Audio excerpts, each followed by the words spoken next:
సిద్దిపేటలో విద్యుత్ శాఖ అధికారులకు షాక్ తగిలింది.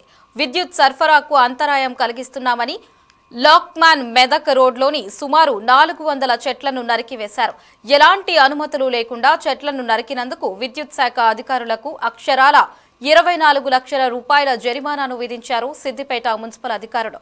ఇదే అంశంపై ప్రజలకు నాణ్యమైన విద్యుత్ అందించాల్సిన బాధ్యత తమపై ఉందని విద్యాశాఖ అధికారులు వివరణ ఇచ్చారు. ముందస్తుగా సమాచారం కానీ ఎలా ఇవ్వకుండా కొన్ని చెట్లని సుమారుగా 300 to 400 చెట్లను వాళ్ళను నరికివేయడం జరిగింది.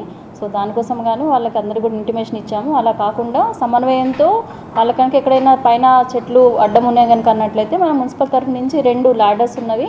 లాడర్స్ను మనం ప్రొవైడ్ చేస్తున్నాము. దానిపైన వర్కర్స్ని డీజిల్ కానీ అన్నీ కూడా మున్సిపల్ శాఖ నుంచే ప్రొవైడ్ చేస్తూ వైర్లకు ఎక్కడైతే అడ్డం వస్తుందో అలాంటి వాటన్నిటిని కూడా మనము తొలగించడం జరుగుతుంది. ఇది రెగ్యులర్గా జరుగుతున్న ప్రక్రియనే.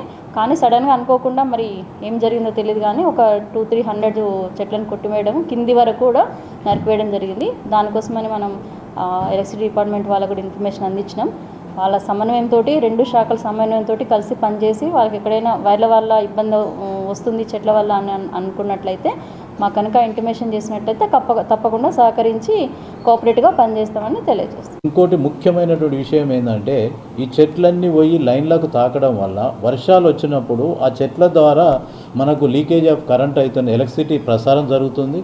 ఆ ప్రసారం జరిగినప్పుడు ఆ చెట్లు ముట్టుకున్నా అక్కడ ఉన్నటువంటి పోల్లు ముట్టుకున్నా కూడా మన మనుషులకు షాక్ రావడం జరుగుతుంది. అదేవిధంగా జంతువులు ఏమన్నా కూడా షాక్ జరిగి ఎలక్ట్రికల్ ప్రమాదాలు కూడా జరగడానికి ఆస్కారం ఉన్నది. మొన్న ఈ మార్చిలో అదేవిధంగా మేలో జరిగినప్పుడు అక్కడ ఉన్న ఇళ్లలో